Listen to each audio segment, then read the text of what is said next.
മന്തി വാങ്ങിച്ചിട്ടുണ്ടോ? ആ okay okay ശരി എന്നാ.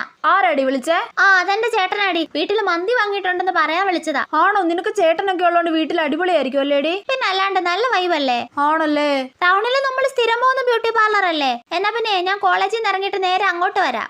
ശരിയടി. ആരാടി? എന്റെ ചേച്ചി ഇന്ന് വൈകിട്ടേ ബ്യൂട്ടി പാർലറിൽ പോവാന്ന് പറഞ്ഞായിരുന്നേ, അത് ഓർമ്മിപ്പിക്കാൻ വിളിച്ചയാ. ആണോ? നിങ്ങൾ സിസ്റ്റേഴ്സ് ഒരുമിച്ചൊക്കെയാണോ വീട്ടി പാർലറിലൊക്കെ പോകുന്നേ? പിന്നെ അല്ലാണ്ട് എല്ലായിടത്തും ഞങ്ങൾ ഒരുമിച്ചാ പോന്നെ. ആണല്ലേ?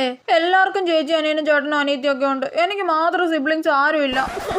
മന്തി മൊത്തം തിന്നോ? ഞാൻ ക്ലാസ് വിട്ട് വരട്ടെ, നിന്നെ ഞാൻ ശരിയാക്കുന്നുണ്ട്. എന്താടി, എന്താ പ്രശ്നം? അവൻ എന്റെ മന്തി മൊത്തം തിന്നടി. എന്റെ പൊന്നോ, എന്റെ വീട്ടിൽ ഇതുപോലെ അടി. ഞങ്ങൾ തമ്മിൽ എന്നും ഫുഡിനടിയാ. ഷെടാ, ഫുഡിനടിയോ? മോളെ, ഈ ഐസ്ക്രീം ഒക്കെ തിന്ന് തീർക്കടി. ബിരിയാണി കഴിച്ചു കഴിഞ്ഞിട്ട് തിന്നാ അമ്മേ. മോളെ, കുറച്ച് ബിരിയാണി കൂടി ഇടട്ടേടി. ബാക്കി വൈകുന്നേരം കഴിക്കാൻ പാപ്പ, വയറ് നിറഞ്ഞ്. എന്റെ പൊന്നോ, ഫുഡൊന്നും ഞാൻ അങ്ങനെ ആർക്കും ഷെയർ ചെയ്യൂല. എനിക്ക് സിബ്ലിങ്സ് ഒന്നും വേണ്ട. അല്ല പിന്നെ